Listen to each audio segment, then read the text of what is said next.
Started with Virginia Tech. Coach, you can start us off with an opening statement, then we'll open it up for questions.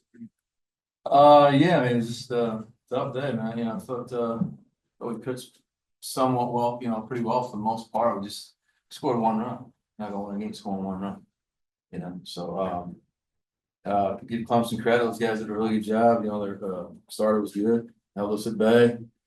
Limited damage, after Waddy's big swing there in the first, and give them a lot of credit. That's a good team. Eric and Jimmy and Nick, they do a really good job with those guys. They're always ready to play.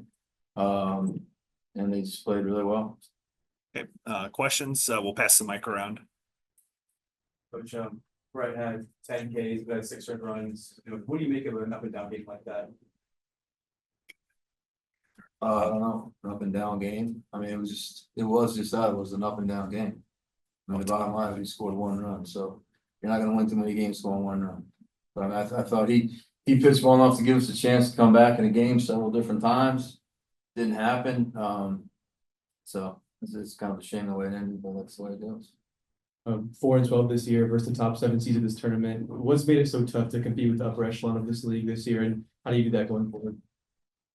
The league's good. It's as good as it's ever been. It continues to get better every year. It continues to get older every year. I mean, as far as moving forward, I mean, you just get the best players you can. You try to keep them healthy and prepare them, and that's what you do. John, this was kind of just like the UVA regular season finale where Ben homers in the first inning and did not score again. Yeah.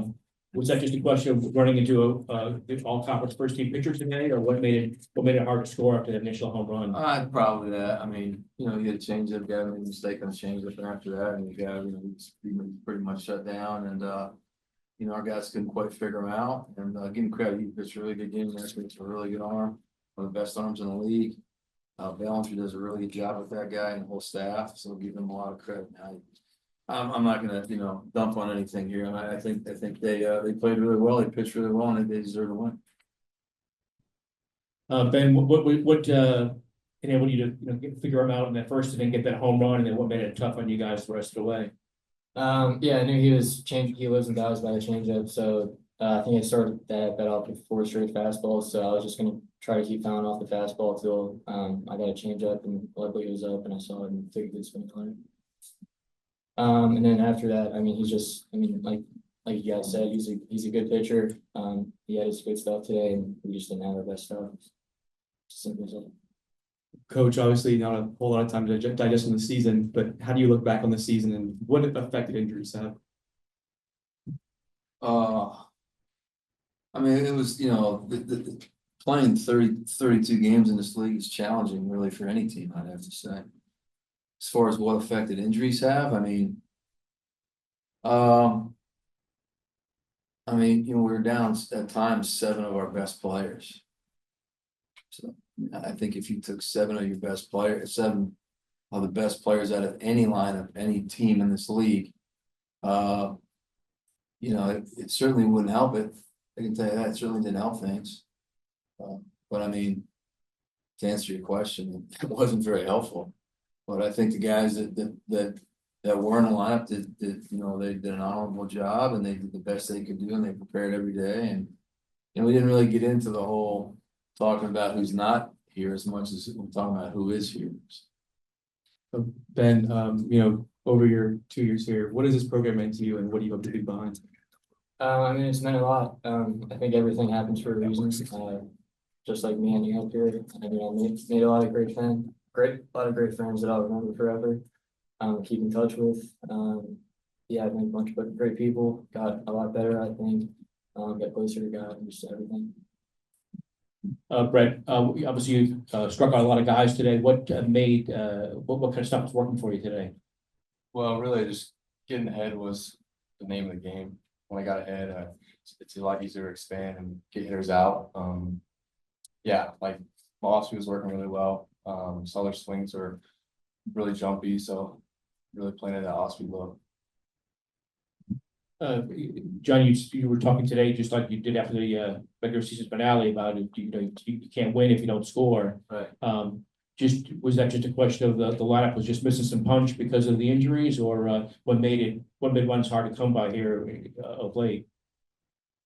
Well, if you're talking about today, you're talking about throughout the latter part of. Well, they just, I mean, obviously, the regular season finale, you know, and today was both the same thing of Ben had a home run in the first inning and then Yeah, nothing the rest of the well, way. as I mentioned like last week, the guy we faced on the third guy for UVA, that guy's gonna be a first round draft pick. That guy's probably arguably the best left-handed starter we've seen all year.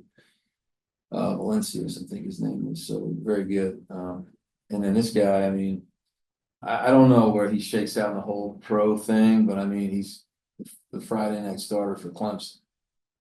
So, I mean, that's gonna tell you probably enough. I mean, if he's pitching the first game of the weekend for Clemson, he's usually pretty good.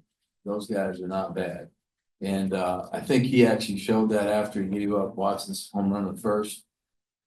It wasn't like he was, it wasn't like he shied away from anything. I mean, it was just, he just made a bad pitch and moved on from there and scoreless the rest of the way. And that's why the guy's so good. That's why their team has won over 40 games, because they can deal with a kick in the gut like that and just move like it never even happened.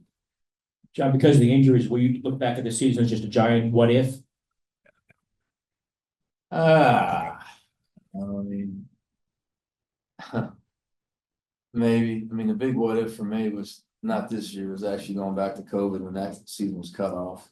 We had a lot of good players on that team. And I remember saying to those guys after that, and it was mid-March of 20, I was like, you know, that's a what if, because that was completely, you know, kind of out of that team's control. As far as this goes, I mean, injuries happen, you know, you can talk about them forever. I feel like I've talked way too much about them. I really would rather not anymore, honestly, but I mean, this team won 31 games.